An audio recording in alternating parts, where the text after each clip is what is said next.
Okay, I'm going to move this block so hopefully you can see the blade. Here's the blade, and you can see this is the pencil line that I drew at the angle on the side of the piston. And what I want to do is I want to tilt this table to the right until that angle that I've drawn matches the tilt of the table. So I'm going to go ahead and loosen the table up and start to tilt it over, and I'll move my block over until I get those angles to match up. And you can see there I just need to go a little bit more. So now when I put this block of wood behind there, you can see my angle of my table lines up with that line I drew on the side of the piston. So I'm going to go ahead and tighten the table down. And now I'll move the camera one more time to give you a good example of how I'm going to cut this.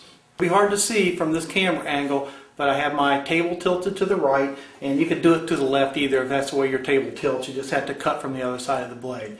But I've got the table tilted to the right at the angle I needed by the drawing on the side of the block. I've got my two lines here and here at angles, and those are the lines I'm going to cut. So I can ignore this bottom line, the original line we made. I'm going to cut down and then back out.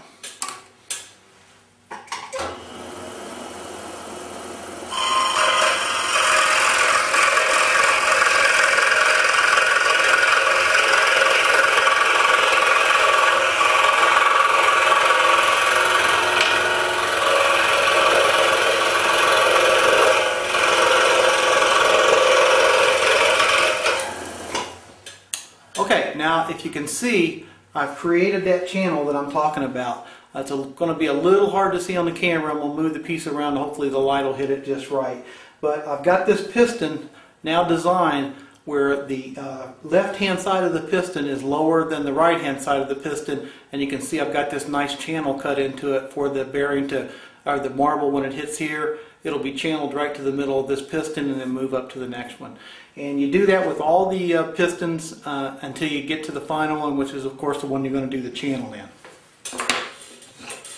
When you get to the final piston, the only difference you're going to do with it is after you get done cutting the piston out on the table saw, you're going to cut this angle in. And all you have to do at that point is follow the pattern that I'll have in the book, and you should be okay there. And of course this piston will have the channel in the top.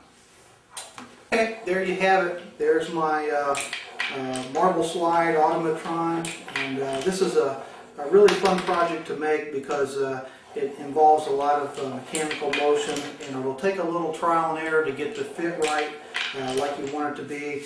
But once you get this made, I guarantee you that everybody that walks by will want to turn this handle. Okay, thanks for joining me here at the Scroll Saw Workshop. Thanks for watching this video, and we'll see you next time here at the Scroll Saw Workshop.